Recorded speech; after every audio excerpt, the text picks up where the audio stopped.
신약성경 마가복음 13장 9절에서 13절입니다. 우리 다 함께 한 목소리로 쭉 같이 읽겠습니다. 시작. 너희는 스스로 조심하라. 사람들이 너희를 공회에 넘겨주겠고 너희를 회당에서 매질하겠으며 나로 말미암아 너희가 권력자들과 임금들 앞에 서리니 이는 그들에게 증거가 되려 함이라. 또 복음이 먼저 만국에 전파되어야 할 것이니라. 사람들이 너희를 끌어다가 넘겨줄 때 무슨 말을 할까 미리 염려하지 말고 무엇이든지 그때 너희에게 주시는 그 말을 하라. 말하는 이는 너희가 아니요 성령이시니라. 형제가 형제를 아버지가 자식을 죽이는 데에 내주며 자식들이 부모를 대적하여 죽게 하리라. 또 너희가 내 이름으로 말미암아 모든 사람에게 미움을 받을 것이나 끝까지 견디는 자는 구원을 받으리라. 아멘. 잠시만 기도합니다. 하나님 아버지, 오늘 예배를 주님께 올려드립니다. 신령과 진정 예배되게 하여 주시고 또 부족한 종이 바른 십자가 부활의 복음만 증거케 하여 주시옵소서. 오늘 예배를 각자 또 삶에서 드릴 때 그곳에서 그 가정과 그 삶이 정말 하나님의 임재로 가득하기를 소망하며 예수님의 이름으로 기도드립니다. 아멘. 오늘 말씀의 제목을 한번 따라해 주시면 감사하겠습니다. 성도들에게 일어나는 영적 역설. 성도들에게 일어나는 영적 역설. 오늘은 마가복음 13장 9절에서 13절 본문으로 성도들에게 일어나는 영적 역설이라는 제목으로 말씀을 대언하도록 하겠습니다. 마지막 때가 되면 어떤 현상들이 일어날 것인지에 대해서 예수님께서 제자들에게 가르쳐주고 계시는 본문입니다. 그게 쭉 이어집니다. 오늘 마가복음 계속 강해가 이어집니다. 116번째 강해입니다. 이제 마가복음 이제 끝으로 갈수록 이제 마지막 때에 대한 현상들에 대해서 알려주시면서 예수님은 이제 십자가를 향해서 가시는 그런 상황입니다. 우리 예수님 초림하셔서 이 땅에 오셔서 십자가 지시고 부활하셨듯이 주님 다시 오십니다. 주님 다시 오시는 그날 반드시 옵니다. 그날을 우리가 깨어서 준비해야 돼요. 그럼 그 마지막 때 어떻게 우리가 영적으로 깨어 있어야 되냐? 이런 자세가 있어야 돼요. 우리에게 일어나는 현상들이 있어요. 현상들. 근데 그 육의 현상들을 그냥 육적으로만 바라보면 안 되고 거기에는 반드시 이제 오늘 이제 이런 제목으로 말씀 나누는데 영적인 역설이 있어요. 세 가지로 살펴볼 텐데요. 고난을 당해요. 근데 그 고난 당함을 통해서 첫 번째는 복음이 확장된다는 거예요. 이게 역설이에요. 두 번째는 주님께 내가 내어 맡기면 성령께서 운행하셔서 주님이 일하신다는 거예요. 역사하신다는 거예요. 내가 쥐고 있고 내가 붙들고 있을 때는 그냥 내가 하는 건데 그걸 내어 맡기면 성령께서 역사하신다는 거예요. 그리고 마지막으로는 우리가 미움받아요. 미움받게 되는데 그걸 통해서 오히려 우리가 하나님의 자녀라는 것이 구원이 확증되고 더욱더 신앙이 성숙하고 성장된다는 거예요. 이 세 가지를 살펴보도록 하겠습니다. 첫 번째 성도들에게 일어나는 영적 역설입니다. 한번 따라해 주세요. 고난당함을 통한 복음의 확장. 고난당함을 통한 복음의 확장. 마가복음 13장 9절에서 10절을 읽겠습니다. 너희는 스스로 조심하라. 사람들이 너희를 공회에 넘겨주겠고 너희를 회당에서 매질하겠으며 나로 말미암아 너희가 권력자들과 임금들 앞에 서리니 이는 그들에게 증거가 되려 함이라. 또 복음이 먼저 만국에 전파되어야 할 것이니라. 아멘. 우리가 마지막 때일수록 정신을 차려야 돼요. 영적으로 깨어 있어야 돼요. 특별히 이제 육적인 현상들이 어떤 일이 일어날 거냐면 마지막 때에 가까울수록 주님이 재림하실 그날에 가까울수록 우리가 이제 고난도 또 심해질 거라는 거예요. 여기 보면 아주 심한 얘기들이 나오죠. 너희를 공회에 넘겨주겠고 너희를 회당에서 매질하겠으며 그다음에 나로 말미암아 너희가 권력자들과 임금 앞에 서겠다는 거예요. 여러분 별로 우리 성도들은 그렇게 범법자들 아니에요. 그죠? 저 교통 법규 한번 위반 잘 안 하는 분들 아니에요. 그죠? 네. 저는 몇 번 딱지가 날라왔어요. 네. 그러나 우리 권사님 집사님들이 별로 이렇게 범법자들 아니에요. 그래서 경찰서 별로 갈 일 없어요. 그런데 복음 때문에 여러분들이 복음 때문에 경찰서 갈 수도 있고 권력자들과 임금들 앞에 설 수도 있대요. 근데 여기서 이렇게 하는 그 이유가 있다는 거예요. 이는 그들에게 증거가 되게 하려 함이라. 권력자들과 임금들에게 복음 때문에 불려가는 거예요. 근데 그 불려가서 이 고난당하는 걸 통해서 뭐라고요? 평소에는 만날 수 없었던 권력자들과 임금들 앞에 가서 이 고난 때문에 복음이 증거되고 복음이 확장된다는 거예요. 그러니까 우리는 고난만 보면 안 돼요. 여러분 가정도 잘 봐요. 어느 날 가정이 진짜 나 개인을 포함해서 뭐 남편이나 아내나 자녀들, 부모 형제들 진짜 저 사람한테는 복음이 안 들어가. 근데 어느 날 가정에 고난이 와요.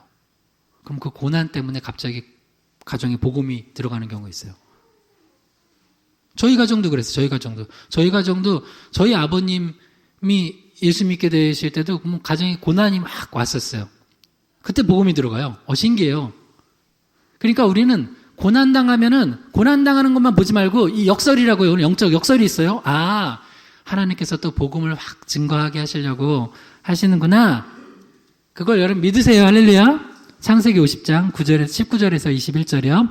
요셉이 그들에게 이르되 두려워하지 마소서. 내가 하나님을 대신하리이까. 당신들은 나를 해하려 하였으나 하나님은 그것을 손으로 바꾸사 오늘과 같이 많은 백성의 생명을 구원하게 하시려 하셨나니 당신들은 두려워하지 마소서.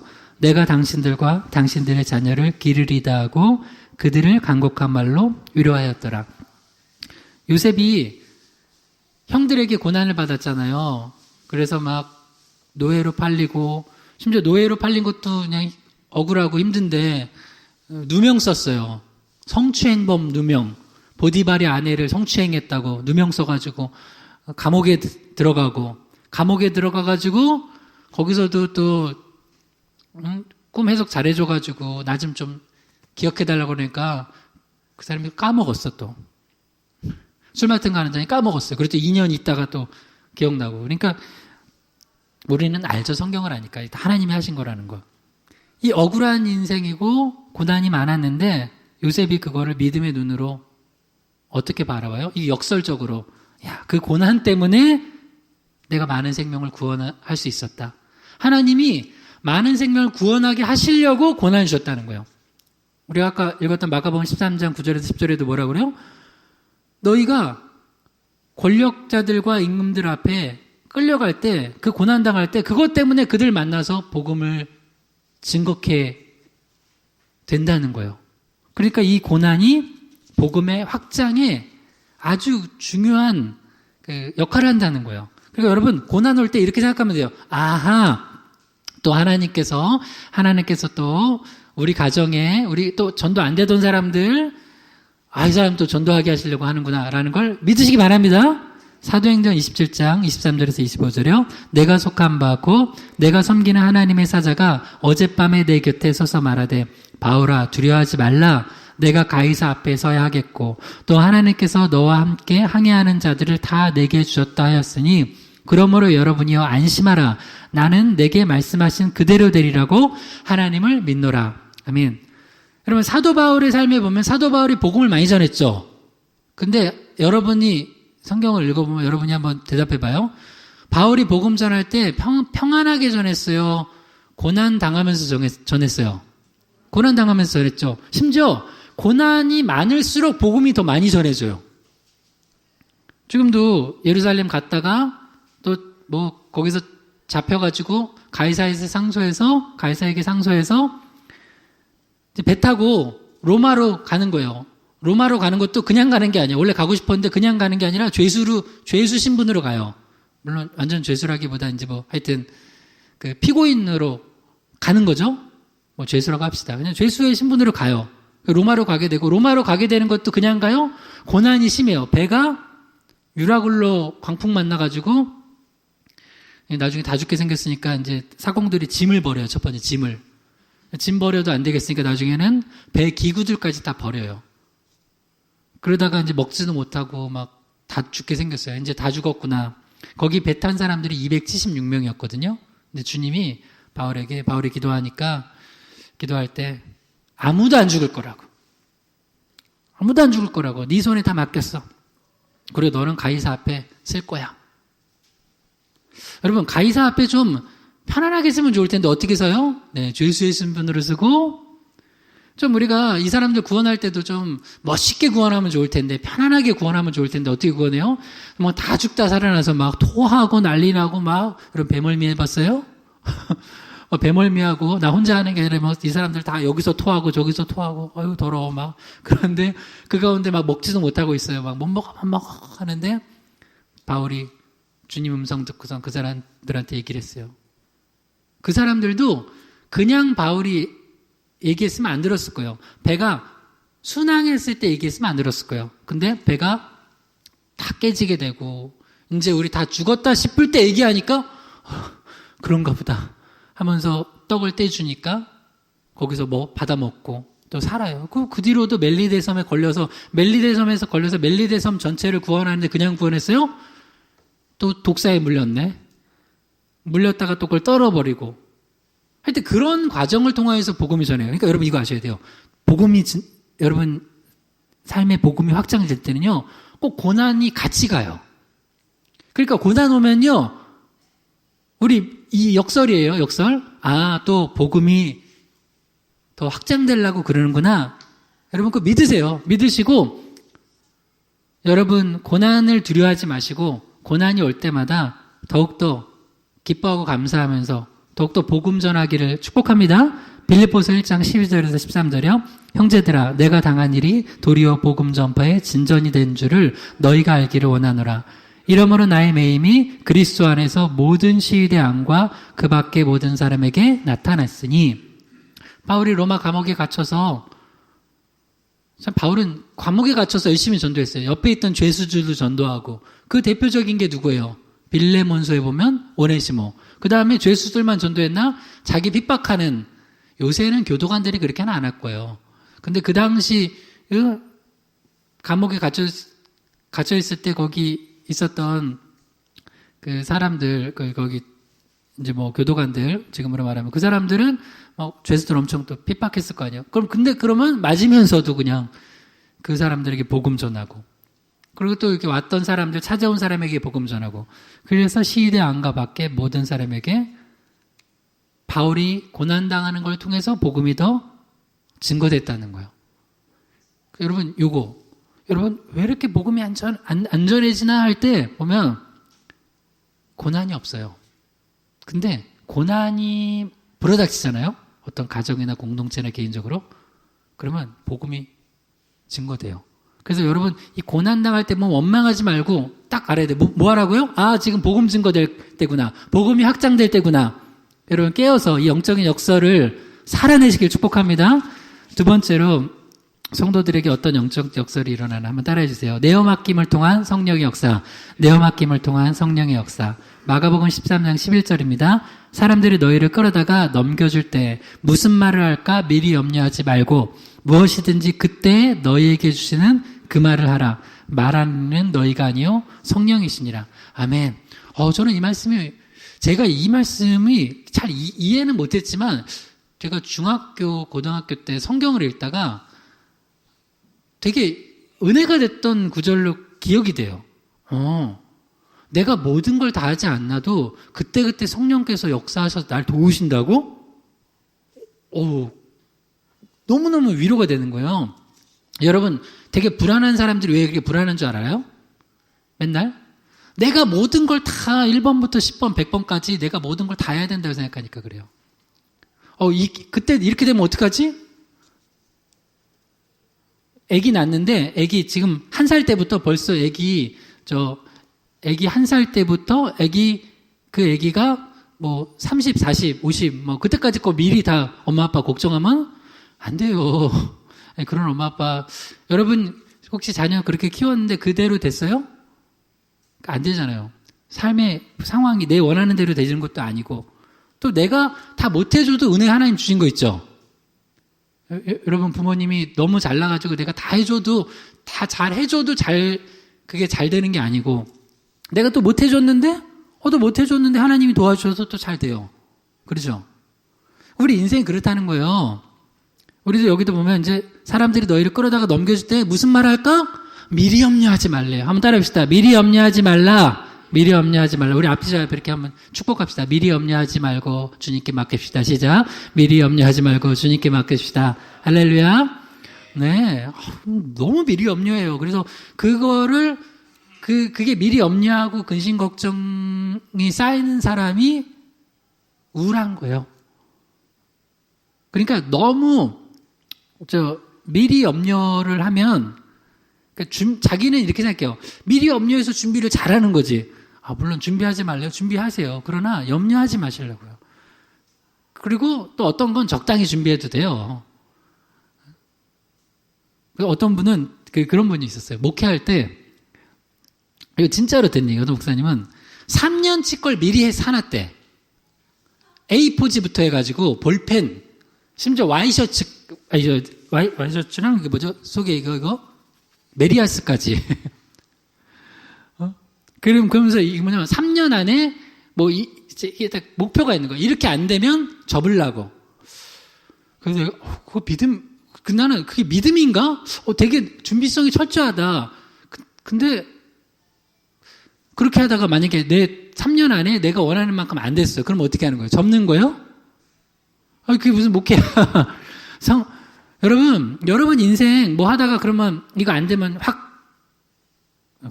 더 심하게 말하면 돼. 그다음 그러면 안 돼요. 그러지 말고 우리 인생 주님이 책임지시니까 성령께서 이끄시니까 여러분 입술도 맡기고 여러분 삶도 맡기고 가정도 맡기고 자녀도 맡기고 남편도 아내도 맡기고 부모 형제도 맡기세요. 이번 추석도 주님께 맡기세요. 할렐루야. 기도하시고 여러분 추석을 위해서 기도하세요. 꼭 출발하기 전에 기도하고 출발하고 네 하세요. 추석이라고 여러분 명절 때는 사탄 마귀가 많이 틈타요. 그러니까 특별히 또 기도를 많이 하세요. 히브리서 11장 8절이요. 믿음으로 아브라함은 부르심을 받았을 때 순종하여 장래의 유업으로 받을 땅에 나아갈새 갈 바를 알지 못하고 나아갔으며. 그러니까 기독교인들의 인생은요 역설적이에요. 역설적으로 갈 바를 알고 나가는 게 아니라 갈 바를 모르고 나가는 거예요. 믿음으로. 그래서 이제 예수 안 믿는 사람들은 기독교인들 보면 참 대책 없다고 생각해요. 저러고선 어떻게 사나. 그래서 예전에는 안 그랬는데 예수 믿으면 친구들이 야, 너 이렇게 많이 바뀌었다? 나 좀 바뀌었지. 그 바뀐 게 뭐냐면 예전에는 뭐 하나하나 다 꼼꼼하게 이것저것 막 하던 애가 굉장히 여유로워졌다고. 좀 안 좋게 말하면 너 빈틈이 많이 생겼는데 약간 허당끼 됐어? 그게 좋은 거예요. 너무 막 그냥 빈틈없이 하지 말고 맡기고 가는 거예요. 갈 바를 알지 못하지만 맡기고 가는 거예요. 믿음으로. 누굴 믿는 거예요? 예수 그리스도. 여호와 하나님 성령께서 할 말도 주시고 사람도 붙여주시고 까마귀도 보내서 먹여주시고 우리 인생이 그런 거예요. 우리도 주님께 맡깁시다. 사도행전 4장 12절에서 14절이요. 잠언 16장 3절이요. 너희 행사를 여호와께 맡기라. 그리하면 내가 경영하는 것이 이루어지리라. 한 번 더요. 너희 행사를 여호와께 맡기라. 그리하면 내가 경영하는 것이 이루어지리라. 우리 삶을 주님께 맡겨야 돼. 맡기면 이루어져요. 이거는 크리스찬들은 경험해 본 사람 이걸 이제 은혜 받았다 그래요. 내가 막 하려고 했는데 안 됐어. 근데 하나님께 맡기니까 어느 날 됐어요. 결혼도 내가 막 해보려니까 안 됐어. 근데 하나님께 맡기니까 결혼도 됐어요. 자녀도 막 내가 어떻게든 키워보려고 잘 키워보려고 내가 정말 우리 자녀들 뭐 요새 그런 드라마들 많이 나오대요. 하여튼 정말 그런 자녀들은 거의 살기 힘들 텐데 막 엄마가 이렇게 해가지고 아침부터 밤까지 모든 걸 다 계획하고 짜가지고 막 혹시 그렇게 큰 인생들 있어요? 혹시 그런 부모님들이 회개하셔야 돼요. 하나님이 할 걸 내가 다 해버리면 어떡해요. 그러면 성령께서 내가 좀 할게 그러면 하나님은 가만히 계세요. 내가 할 테니까. 이런 인생으로 살면 안 되죠. 하나님께 맡겨야 돼요. 저도 말씀 준비해서 목회도 더 맡겨야 되겠다. 내가 많이 맡긴다고 생각했는데도 많이 맡기지 못한 건 뭔가. 더 맡겨야 되겠다. 네. 그러면 이루어진대요. 그러니까 내가 하려고 했던 게 안 되던 게 맡겼을 때 이루어지는 경험. 이게 은혜 받는 거고 하나님 경험이에요. 사도행전 4장 12절에서 14절이요. 다른 이로서는 구원을 받을 수 없나니 전한 사람 중에 구원을 받을 만한 다른 이름을 우리에게 주신 일이 없음이라 하였더라. 그들이 베드로와 요한이 담대하게 말함을 보고 그들을 본래 학문이 없는 범인으로 알았다가 이상히 여기며 또 전에 예수와 함께 있던 줄도 알고 또 병 나은 사람이 그들과 함께 서 있는 것을 보고 비난할 말이 없는지라. 원래 베드로와 요한은 어부들 아니에요, 어부들. 근데 너무 똑똑한 거야. 성령 받고 나서 막 전도하는데 거기 있었던 뭐 대제사장이나 뭐 서기관들이나 이런 사람들이 할 말을 없게 만들 정도로 너무 따다다다한 나쁜 의미인가? 너무 정말 복음을 정말 너무 잘 전하는 거예요. 논리적으로 따질 수가 없어. 그리고 막 능력도 나타나서 병자도 막 고치고 그러니까 이게 할 말이 없는 거예요. 할 말이. 비난할 말이 없는 거예요. 아니 그러고서 잘 보니까 이상하다. 쟤네들 저 못 배운 애들인데. 여러분 실제로요. 이건 진짜예요. 성령이 역사하시잖아요. 그러면 지혜로워지고 성령의 은사 중에 지혜의 은사가 있고 또 하나 무슨 은사가 있어요? 지식의 은사가 있어요. 그래서 어떤 사람이 진짜 공부를 못했거든. 근데 성령의 은혜 가운데 쟤 진짜 공부 못했던 애인데 공부도 잘해지는 경우도 있어요. 진짜로 하나님 쓰시려고. 그리고 진짜 지혜 없던 사람도 오늘날 막 지혜가 생겨가지고 지혜가 뭐예요? 지혜라는 건 그냥 어떤 남들은 볼 수 없는 어떤 핵심을 보는 능력이에요. 그래서 그걸 탁 해결해. 지혜 은사가 있는 사람들은. 그러니까 성령께 구하세요. 그리고 베드로와 요한도 이렇게 놀라운 일이 일어나잖아요. 그러니까 입에서 다른 이로서는 구원을 받을 수 없나니 천하 사람 중에 구원을 받을 만한 다른 이름으로 우리에게 주신 일이 없습니다. 딱 얘기를 하는 거잖아요. 그 입을 지금 성령께서 주관하시는 거예요. 그러니까 베드로와 요한이 이걸 막 계획하고 생각하고 한 게 아니라 성령이 역사하시니까 그때 그 입술에 성령께서 주시는 말을 통해서 복음이 증거되는 거예요. 여러분 삶이 영광스러우려면 여러분 주님께 좀 맡겨야 돼요. 이건 숙제예요. 이건 오늘 또 나누시면서 이번 추석에 우리 가정이 하나님께 맡기지 못하는 게 뭔가 좀 맡기자. 이거 하나님께 좀 맡기자. 그래서 맡겨서 하나님께서 역사하신 거, 성령께서 역사하신 걸 보자. 한번 합시다. 시편 37편 5절에서 6절이요. 내 길을 여호와께 맡기라. 그를 의지하면 그가 이루시고 내 의를 빛같이 나타내시며 내 공의를 정오의 빛같이 하시리로다. 아멘. 제가 예단부 예배 이제 우리 세우는 것 자체도 성령께 맡긴 거예요. 그리고 나서 우리가 이제 9월 말에 하려고 하는데 목회자를 초빙하는데 목회자가 와야 되거든요. 근데 하나님이 너네 예단부 예배 시작은 목회자가 와야 돼. 그래서 우리 하나님께 맡기는 거예요. 여러분 기도하시고 하면 우리가 하나님께 맡겨봅시다. 그래서 예단부 예배도 하나님이 시작하시도록 하나님께 맡겨봅시다. 그러면 주님이 이루신다는 거예요. 여러분 우리 인생 이루고 싶죠? 제가 한번 질문해 볼게요. 내가 주도권 가지고 내가 뭔가를 이뤘다 싶은 인생을 살고 싶으세요? 아니면 정말 저는 아무것도 한 게 없는데 정말 주님이 다 이루셨습니다. 모든 것이 주의 은혜입니다. 나의 나 된 것은 주의 은혜입니다. 이런 인생 살고 싶으세요? 1번이에요? 2번이에요? 네, 2번 되기를 축복합니다. 할렐루야.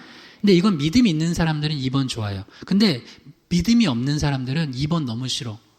왜? 그래도 1번 내가 좀 뭔가를 했으니까 이만큼 된 거지? 1번을 좋아해요. 목회도 내가 이만큼 했으니까 된 거지? 나는 지금까지도 그런 거 하나도 없어요. 실제로 없잖아요. 근데 희망교회 목회 내가 뭘 가지고 했어요? 가정에서 했어, 가정에서 처음 시작하는데 권사님이 그 가정을 내준 권사님이 그러더라고요. 목사님, 우리 그때 아무것도 없잖아요. 우리 점심도 우리 그냥 할 게 없다고 그냥 김밥 먹자고. 그래서 김밥 좋다고. 나 김밥 좋아한다고. 근데 그때부터 지금까지 김밥은 별로 안 먹었어. 너무 많이 채워주셨어요. 아무것도 없어요. 아무것도. 헌금함도 헌금함도 그냥 제가 그 기독교 백화점 가가지고 하나 이렇게 동그란 거 있죠. 그거 하나 사다가 그거 놓고 했어요. 아무것도 없어가지고. 기타도 저희가 준 거야. 저 간사님이 준 거. 기타도 준 거고, 피아노도 준 거고, 아무것도 없었어요. 아무것도. 심지어 여러분 저 뒤에 그 테이블 있죠. 테이블 놓은 거. 저것도 어떤 권사님 집사님 가정에서 준 거예요. 다 준 거야. 하나님 다 주신 거예요. 아무것도 없었어. 근데 좀 지나면 우리 인생들이, 여러분도 아무것도 없는데 하나님이 주셔서 왔으면 끝까지 우리는 하나님 은혜만 붙들어야 돼요. 할렐루야! 마지막 세 번째입니다. 세 번째로 우리 성도들에게 어떤 역설이 일어나나 봐요. 따라해 봅시다. 미움받음을 통한 구원의 확증. 미움받음을 통한 구원의 확증. 마가복음 13장 12절에서 13절에요. 형제가 형제를, 아버지가 자식을 죽이는 데 내주며 자식들이 부모를 대적하여 죽게 하리라. 또 너희가 내 이름으로 말미암아 모든 사람에게 미움을 받을 것이나 끝까지 견디는 자는 구원을 받으리라. 아멘. 여러분, 복음 때문이에요. 복음 때문에 형제가 형제를, 아버지가 자식을, 자식이 부모를 대적하여 죽이는 일까지 일어날 수도 있다는 거예요. 내 이름 때문에, 내 이름으로 말미암아 너희가 심지어 모든 사람에게 미움받을 수 있다는 거예요. 몇 년 전 되게 히트한 책이 있어요. 뭐 미움받을 용기, 뭐 심리학책인데 그거는 뭐 그냥 심리학적인 거고. 여러분, 진짜로 복음 때문에 미움받을 용기 있어야 됩니다. 할렐루야. 근데 이게 얼마나 놀라운 영적 역설이냐면, 여러분 스스로가 어느 날 내가 믿음이 좀 있나 없나?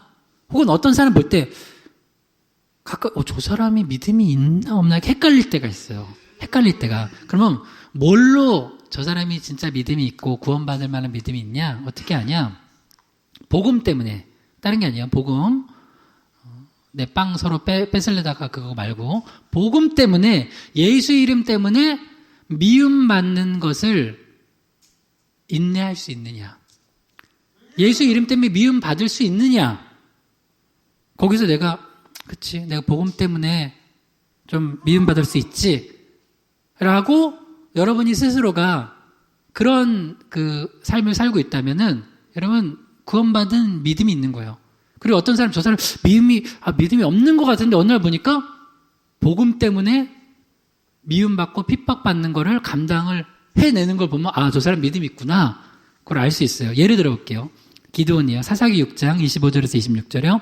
그날 밤에 여호와께서 기드온에게 이르시되 내 아버지에게 있는 수소 곧 7년 된 둘째 수소를 끌어오고 내 아버지에게 있는 바알의 제단을 헐며 그 곁에 아세르 사랑을 찍고 또 이 산성 꼭대기에 내 하나님 여호와를 위하여 규례대로 한 제단을 쌓고 그 둘째 수소를 잡아 내가 찍은 아세라 나무로 번제를 드릴지니라 하시니라. 하나님께서 기드온에게 명령하신 게 뭐냐면 바알의 제단을 헐고 아세라 상을 찍어버리래요. 어디에 있는? 저 옆집도 아니고 모르는 사람도 아니고 우리 집에 있는 거, 아버지 집에 있는 거. 그러니까 기드온 아버지는요 바알 숭배자였어요. 여러분, 추석 때 종교가 다른 그 가정이 있으면 만나면은 쉬워요, 어려워요? 어렵죠? 특히 우리 대한민국은 이건 전통적으로 우리나라는 제사를 지냈잖아요. 제사를 지냈는데 거기서 딱 내가 어느 날 예수 믿고 나서 나 제사 안 드리겠다. 나는 절 안 하겠다. 하면은 그때 여러분이 이쁨 받아요, 미움 받아요? 그 경험이 있어봐야 돼요. 여러분이 나는 안 하겠다. 난 절 안 하겠다. 그러면 그때 미움 받는다고요. 근데 그때 내 마음에 내가 예수님 때문에 내 이 정도 미움 받아야지 라고 생각한다면 여러분은 구원받는 믿음이 있는 아주 귀한 믿음이에요. 근데 내가 예수는 믿지만 그래도 같이 절해야지. 주님 용서해 주세요. 물론 그렇게 주님은 그 마음을 아실 수도 있어요. 그러나 주님이 우리에게 소망하시고 기대하시는 건 뭐예요? 난 네가 내 이름 때문에 미움 좀 받았으면 좋겠다. 그리고 나머지는 나한테 맡겨. 근데 그걸 못해. 그러면은 내 마음에는 사실은 정말로 내가 예수 그리스도를 향한 믿음이 있나 한번 점검해 보셔야 돼요. 지금 기드온은 엄청난 그 명령을 받은 거예요. 아버지 집에 있는 바알 제단 헐어버리면 아버지한테 어떻게 돼요? 아버지한테 쫓겨나요. 아버지한테 쫓겨나고 아버지한테 유산 상속도 못 받고 그럴 수 있어요. 그런데 어떻게 했나 봐요. 사사기 6장 31절에서 32절까지 읽어봐요. 시작. 요아스가 자기를 둘러선 모든 자에게 이르되 너희가 바알을 위하여 다투느냐 너희가 바알을 구원하겠느냐 그를 위하여 다투는 자는 아침까지 죽임을 당하리라. 바알이 과연 신익진데 그의 제단을 파괴하였은즉 그가 자신을 위해 다툴 것이니라 하니라. 그날에 기드온을 여룻바알이라 불렀으니 이는 그가 바알의 제단을 파괴하였으므로 바알이 그와 더불어 다툴 것이라 함이었더라. 기드온이 좀 용기가 별로 없어요. 그래서 낮에 못하고 밤에 가가지고 몰래 그걸 부셔버렸어요. 여하튼 그래도 믿음이 있죠? 부셔버렸어요. 그리고 아닌 척하고 있어요. 이렇게 몰래. 근데 아버지는 알았죠. 그러면 우리 생각에 아니 아버지랑 난리가 나고 너 이 녀석 네가 감히 바알 제사를 부셔 네가 지금 아버지한테 대드는 거냐 하면서 너는 이제 유산 상속도 없고 너는 집에서 내쫓겨 나가 이럴 줄 알았는데 사람들이 더 화가 났어요. 사람들이 누가 바알의 제단을 이렇게 부셨냐고. 요아스의 아들이 기드온이에요. 그러니까 요아스는 기드온 아버지죠.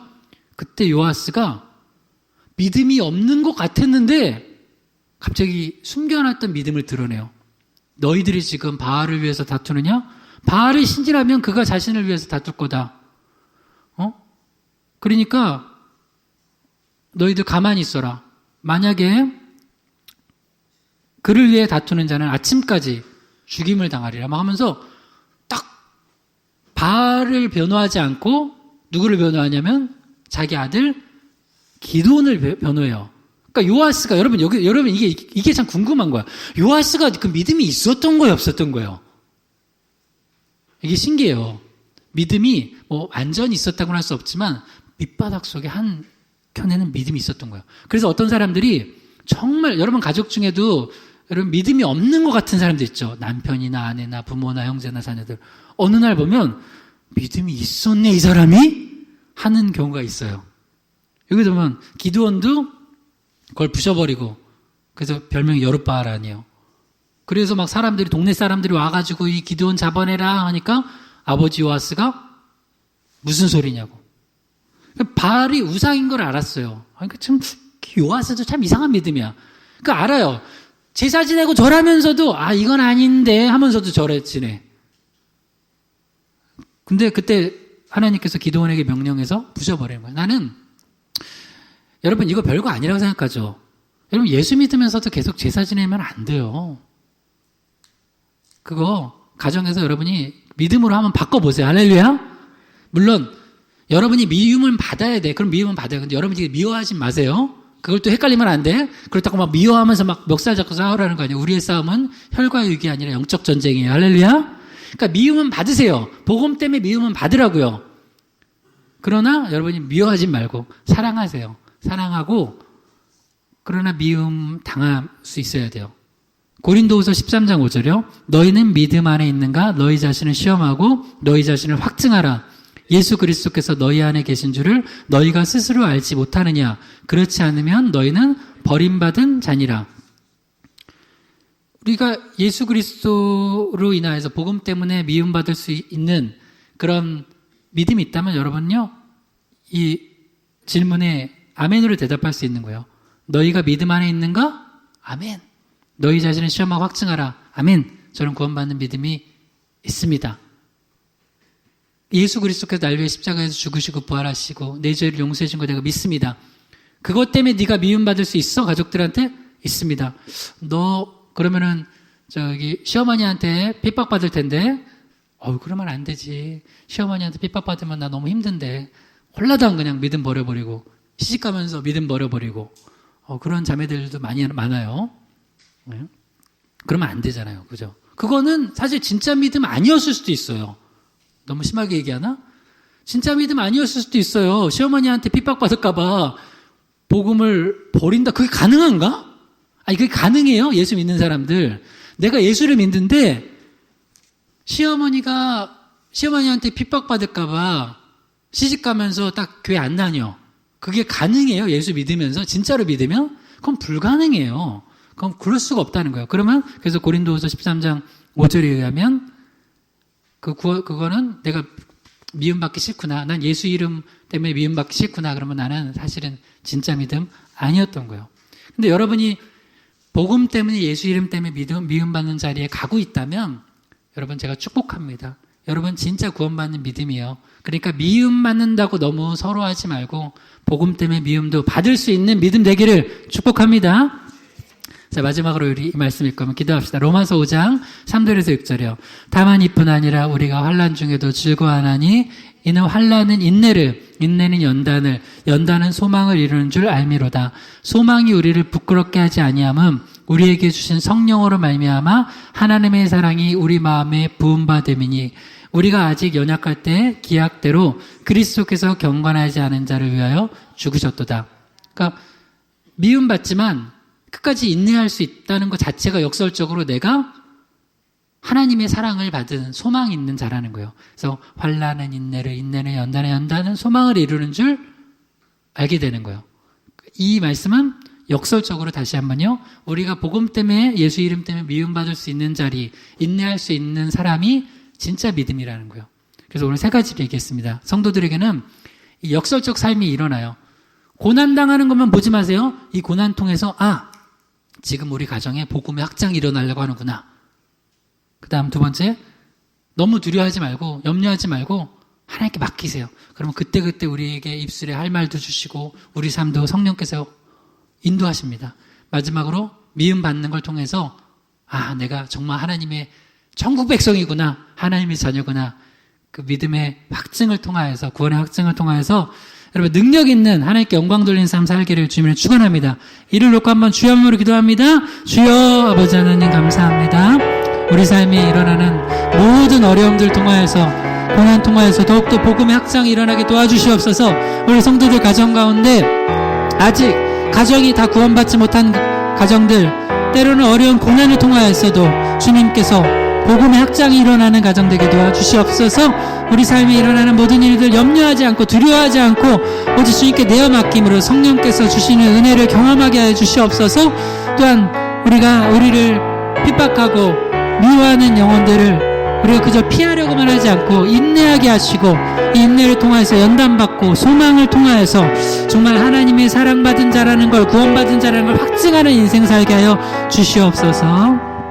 하나님, 이번 추석 명절 기간에 또 우리 삶 가운데 은혜를 주시고 특별히 가정마다 복음으로 충만하고 성령의 은혜 가운데 의와 평강과 희락이 넘치게 하여 주시옵소서. 또한 연약한 성도들 건강도 지켜주시고 우리 삶에 일어나는 모든 사태들마다 염려하지 않고 주님께 맡기오니 성령께서 역사하여 주시옵소서. 예수님의 이름으로 기도드립니다. 아멘.